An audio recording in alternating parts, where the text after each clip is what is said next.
इस वाकया ने सारे चाइना में खौफ पिला रखा था। हर शहरी की ज़ुबान में ये था कि हम बस में सफ़र नहीं करेंगे। आखिर ऐसी क्या वजह थी जिसकी वजह से सारे चाइना की जो अवाम है वो बस में सफ़र करने से डरने लगी थी। हम लोग जब भी अपने बड़ों से कोई हॉरर स्टोरी जब सुनते हैं तो वहाँ पर हमारा डर कुछ कम हो जाता है कि अच्छा है, ये स्टोरी पहले के टाइम से है, ये आज के टाइम पर ऐसा कुछ नहीं हो सकता।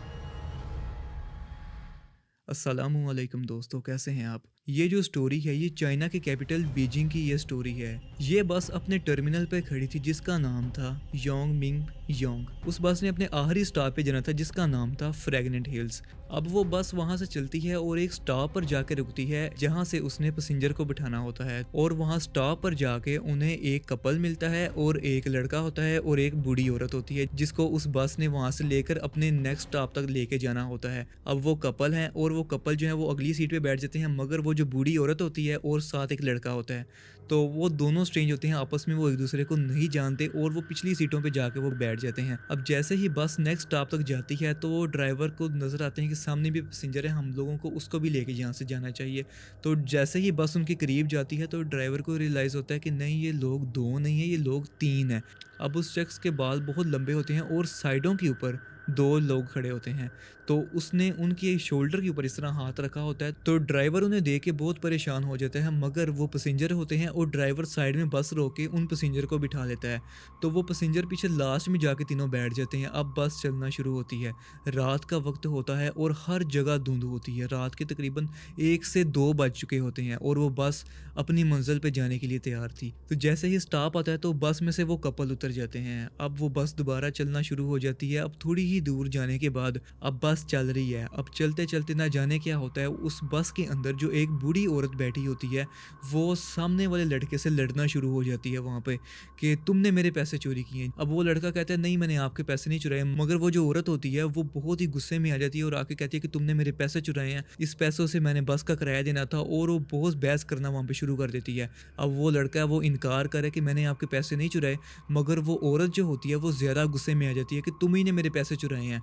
तो वो बहस जब ज़्यादा बढ़ जाती है तो वहाँ पे बस के अंदर एक ड्राइवर और उसके साथ एक लेडी कंडक्टर भी होती है। तो लेडी कंडक्टर आके तो उनका सारा मसला सुनती है कि क्या हुआ जिसकी वजह से आप इतनी बहस कर रहे हो। तो वो औरत बताती है कि इस लड़के ने इसने मेरे पैसे चुरा लिए हैं। तो वो लड़का स्टिल उस टाइम भी ना ही कह रहा होता है कि मैंने आपके पैसे नहीं चुराए, और बहस ज़्यादा वहाँ पे होने लग पड़ती है। तो वो कहती है कि यहाँ पर ही बस रखो और मैं इस लड़के को अभी यहाँ पे पुलिस स्टेशन पे लेके चलूँगी। तो ये सुनने के बाद ड्राइवर बस वहाँ पे रोक देता है और लड़के को बहुत गुस्सा आ रहा होता है क्योंकि उसने पैसे नहीं चुराए होते। तो लड़के को यहाँ पे बहुत ज़्यादा गुस्सा आ रहा होता है कि बिला वजह मुझ पे इल्ज़ाम लगाया जा रहा है, और वो ड्राइवर वो उस बूढ़ी औरत को और उस लड़के को वो बस से उसी जगह पे उतार देता है वहाँ पे।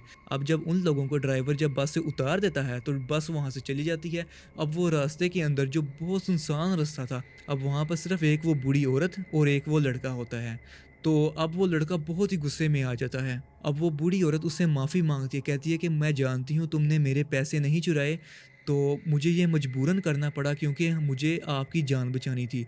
तो वो लड़का गुस्से में ऑलरेडी होता है, लेकिन वो पूछता है कि तुमने मेरी जान कैसे बचानी थी और तुमने बीच रास्ते में रात के 2 बजे मुझे बस से निकलवा दिया है।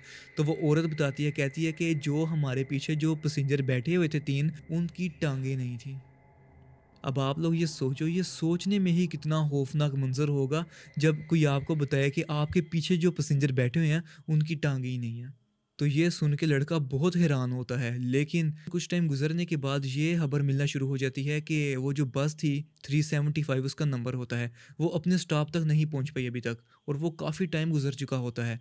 तो पुलिस उस बस को ढूँढना शुरू कर देती है, और फिर जब पुलिस ढूँढ रही होती है और उस बूढ़ी औरत का भी बयान लिया जाता है, तो वो बूढ़ी औरत बताती हैं कि मैंने इस तरह ये सारा कुछ करके, वो सारा फिर बताती हैं कि मैंने इस पे पैसे का इल्ज़ाम लगा के तो मैंने खुद को और इस लड़के को मैंने बस से निकलवाया मैंने, और क्या देखती हूँ मैं कि वो जो पीछे पैसेंजर जो बैठे हुए थे उनकी टाँगें नहीं थी। तो ये सुन के पुलिस भी बहुत हैरान होती है, लेकिन न जाने पुलिस इस बात को सीरियस लेती है या नहीं लेती, मगर वो अपनी तलाश जारी रखते हैं। अब वो बस को इतना ढूँढते हैं और वो बस उनको ढूँढने से भी नहीं मिलती। अब 2 दिन गुज़र जाते हैं, वो बस नहीं मिलती। ना वो पैसेंजर मिलते हैं, ना वो ड्राइवर मिलता है, और ना वो लेडी कंडक्टर मिलती है। लेकिन बहुत ज़्यादा ढूँढने के बाद 2 दिन के बाद वो जो बस होती है वो एक झील के अंदर से मिलती है, और उसके अंदर 3 डेड बॉडी होती हैं। एक ड्राइवर की, एक लेडी कंडक्टर की, और जो 3 पैसेंजर होते हैं उनमें से एक पैसेंजर था जिसके बाल काफ़ी लंबे थे।